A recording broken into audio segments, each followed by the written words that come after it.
আমার mobile flame উঠে থাকে, তাই আমার মোবাইলে হঠাৎ করে দেখলাম একটা কল আসলো আননোন নাম্বার থেকে। আর জেহান কোথায়? আমি তো শোনা কণ্ঠটা পরিচিত আমার। তো বললাম জেহান, আমি জেহান। আচ্ছা, আমি ইসরাত বলতেছি, বিয়ে করব, জলদি কুটে আয়। আমি বললাম কি কি বলে, পাগল হয়ে গেছে নাকি?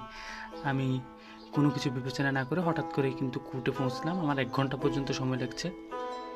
যাওয়ার পরে দেখলাম তার সাথে একটা আবাল ছেলে উপস্থিত। ঘটনা দেখে আমি বুঝতে পারলাম যে এই আবাল ছেলেটাই পাত্র আর ও কন্যা।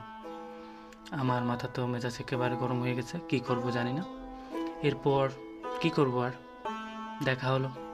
এক বুক হতাশা নিয়ে তার সাথে দেখা করলাম এবং বুঝতে দিলাম না যে আমি কি বুঝেছি এবং কি বুঝে এখানে এসেছিলাম।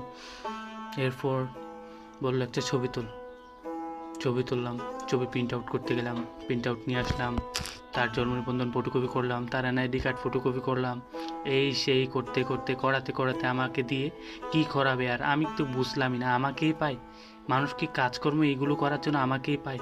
তারপর সাক্ষীতে আমার নামও নিল। মানে মামলা টামলা যদি হয়, পালিয়ে বিয়ে করতেছে এমনি, তাহলে মামলাটা যাতে আমার নামেও হয়, আমি যাতে ফেঁসে যাই। আমি শান্তিতে বাঁচি, এটা কেউ চায় না কেন সেটাই বুঝলাম না। আরে কি অবস্থা!